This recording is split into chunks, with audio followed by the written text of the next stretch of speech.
way to London for the Junior Lawyers Division conference about future careers and helping you secure a training contract. So I thought I'd do a little vlog because I haven't done one on the move for a while, and hopefully there might be some quite interesting things discussed today.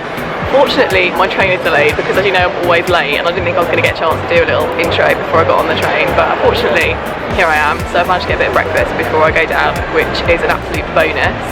So yeah, hopefully I won't be hanging around here for too long, and I will catch up with you when we get there.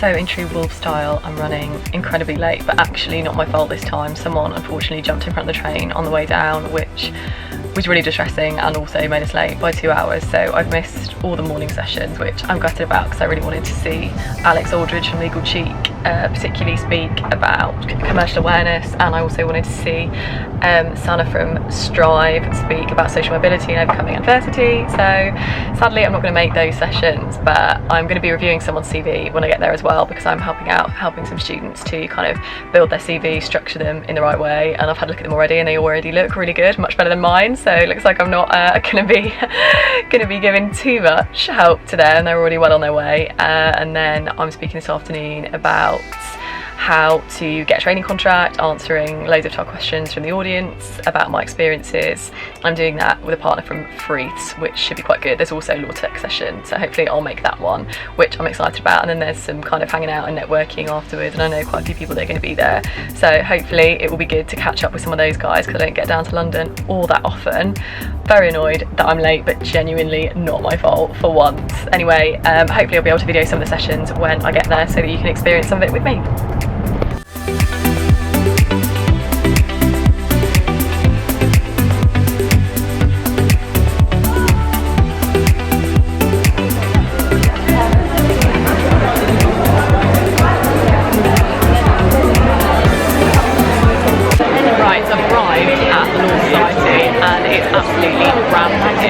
Never been to this building, which is incredible.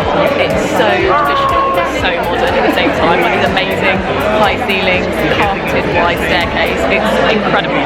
And this room is packed out. There's about 200 people in here. Well, I heard it was sold out for 200 people, so there's at least a lot of people in here, which is kind of intense. But so many really friendly people. A couple of people already said hi, which is great. And it's just so nice to hear from people that have been watching LAV and got something out of it. I just hope I don't disappoint on the panel today, and I hope I can answer the questions that people have got. So we're going to have a couple of sessions in a minute from Kira Systems and a recruitment company helping out with CVs and stuff, so all looks really interesting, and hopefully catch a glimpse of some of it on video as well. What if I'm you guys? What do I want to know then? I don't want to know probably all there is about technology. If you have such a brain, you're so smart, you're interested in the field, please go ahead, do all the self-research and make sure you're a knowledgeable presence when you're talking with any sort of criminal lawyer, and maybe try to impress them like that. But I think more importantly is try to understand what's going on at a firm in terms of technology, in terms of current processes. So let's describe it as be open-minded, be aware, be open to your surroundings, to the people you talk with. Know what legal tech is about.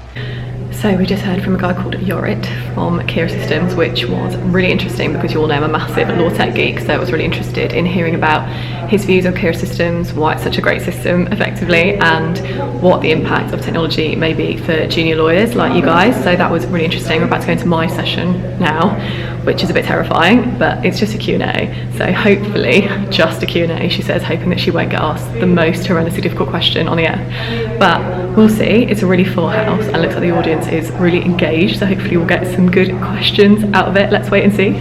Okay, the next one again from Anonymous. How do you effectively tailor your covering letter to match a firm? Cover letter and tailoring letter, you say? That's right, yeah. A cover letter to match a firm. I like cover letters. I think cover letters are a gift, really, because sometimes you get asked 2 or 3 questions on your application form that really don't showcase what you want to showcase. They're very specific and ask you competency, name and time you've done this, and various things, and what you really want to talk about is all of your interests and how they're applicable to that firm and why they're going to make you a trainee there. So I think if you get a cover letter, this is an amazing opportunity to say lots of things about yourself and about the firm. I think the first thing to look at is what the questions are in the application form as well, and make sure you're not going to repeat yourself in the cover letter. Like, make sure that you are using your cover letter as best as you possibly can and not just to repeat information that's going to be elsewhere. But I think really use that to show off how much you know about the firm, why you're passionate about that firm, but also to talk about all the things which you think are the most important things to highlight about you, because probably that's the first thing they're going to read is the cover letter. So you want to draw attention to the things that make you stand out particularly, and what your good qualities are, what you think your, particular, whether it's a particular piece of work experience or a particular transferable skill that you want to talk about. I think really use that cover letter to bring that out and show your personality. You don't get a lot of options in your 200, 250 words to showcase your personality and what's great about you, and that cover letter should read as a story about you really, and bring out the things that you want to bring out and show your personality. How do you tailor it to suit the particular firm? I mean, it comes down to research really, knowing that firm really well, potentially having met people from the firm. That's a good opportunity to drop in if you've been to events with the firm, if you've met particular people, if there's particular initiatives or awards that firm have won that particularly resonate with you. But again, what you were saying earlier is really bring back how that's relevant to you. Don't just list things that the firm's done and say this is really great and that's why I want to apply here. Why does that resonate with you? Why do you share those values that they obviously share, and show that you're the right fit as best as you can for that firm, I think. Yeah, I think the biggest thing you could try and think about is who's going to read it. And if it's a smaller firm, the cover letter may go to a partner. It may be the person who's deciding on whether you get a job or not. If you're writing to Linklaters, it's likely to be somebody who just graduate recruitment as their life, and it may mean less to them, and the partner or the people making the assessments may never see it. So I would keep it. Don't put it on pink paper and sort of douse it in perfume, unless you're going for a job at L'Oreal. These jobs do exist. There's a way of using it to be relatively concise. I want to use it to draw out things that, like you said, won't necessarily come out in the application, but and I'm conscious about using this phrase, but it's about anything you need them to know about that you think they need to know about. If you've got a particularly bad A-level result and there's a reason behind that, this is the place to tell them about it. If you've had some event in your life which has impacted on things and means that you're coming to the job 20 years later than everybody else, use this as the place to do that. And usually in the application form particularly, there's a section for bringing these things out. There's always a user experiences for whatever. But I think that's the time to do it in the covering letter. But I would say keep it relative. People don't want to read lots and lots of pages. It feels like a bit of a fudge to try and get around an application form which has been carefully written for a reason. Word limits have been put on there for a reason. It might seem like you're trying to get around that by writing a whole new essay about how fantastic you all are. I'm just going to touch a tiny bit on the SQE, because if you guys don't have a training contract now, you have so many opportunities and options. You've got your SQE, you've got your SILEX route, you've got your equivalent means route. So and don't be afraid to use those other ways to qualify. In fact, any bit of work experience that you do, you should be looking at the equivalent means form, and you should also be looking at the SQE forms, which is effectively your competency statement, and beginning to start writing down how your work experiences applied to the SQE and how your work experiences applied to equivalent means, because you've got nothing to lose. So keep a really good record of any bit of work that you do, so that your options are still open to qualification. Because if you don't get a training contract, you can say, well, I've actually got 6 months experience here under my belt. I've kept a really good record of everything I've done, all the skills I've got, and all the SQE route and the equivalent means route, and you could be then going to qualify that route.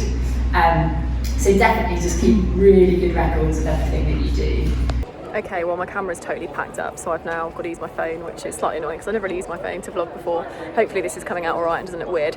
That was awesome. There were so many people there. I had such a good time. It was really nice to meet a load of people that I'd met through social media actually in person, and so many of you subscribers turned up. It was amazing. So that's kind of it really. I hope you've enjoyed it. It gave you a little insight into what the JLD do. I'll link all the details of the Junior Lawyers Division in my description, because they run loads of really cool events and it's really worthwhile being part of either the national JLD group or a local JLD group if there's one near you. Anyway, that's it for now. I will see you next week.